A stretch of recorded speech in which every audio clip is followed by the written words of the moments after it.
Na tukirudi humu nchini ni kwamba mshukiwa wa mauaji ya Alice Rianga, mwanafunzi wa chuo kikuu aliyepatikana ameuawa msituni huko Bondo, amekamatwa.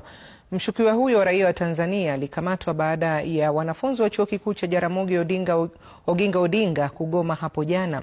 Marehemu ambaye alikuwa mwanafunzi wa mwaka wa pili katika chuo hicho alipatikana ametupwa msituni, mwili wake ukiwa na dalili za kupigwa, kama anavyoeleza mwanahabari wetu Ode Francis. Familia ya Alice Rianga sasa inaomboleza baada ya mwili wa binti yao miaka 20 kupatikana ndani ya msitu wa Barkowino katika kaunti ya Siaya. Alice, mwanafunzi wa mwaka wa pili katika chuo kikuu cha Jaramogi Oginga Odinga, alitoweka kwa siku kadhaa, mwenzake anayeishi naye akipiga simu kwa nduguye mkubwa Jumamosi iliyopita akiuliza kama Alice alikuwa amesafiri kwenda nyumbani.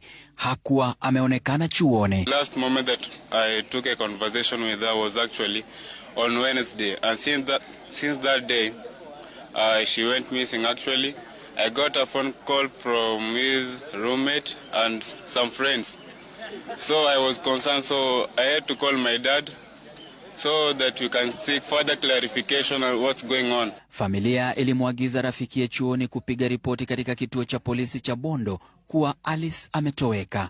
Akanieleza ya kwamba Sabina ameenda missing from Thursday, ndio nikamwadvise kwamba aende police station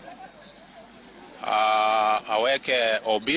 Kisha babake alisafiri kutoka Nairobi kwenda Bondo na akapata taarifa kuwa mwili wa bintiye Alice ulikuwa umepatikana. Tukaenda mpaka mahali Sabina alikuwa anaishi, tukamaliza kutoka hapo, tukaenda mahali straight mpaka kwa mochari. Siku ya Jumamosi, wanawake waliokuwa wakiokota kuni katika msitu wa Barkowino waliupata mwili uliofichwa msituni.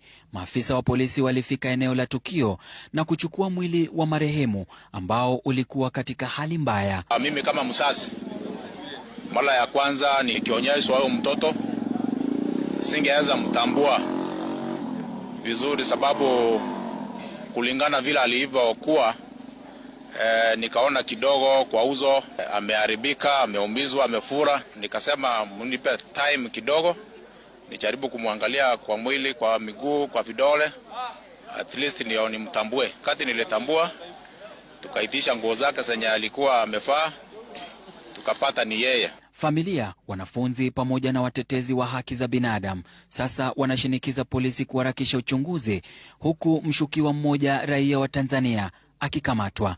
We are sending a message to all the investigative agencies that they expedite the process of this investigation so that the truth can be known.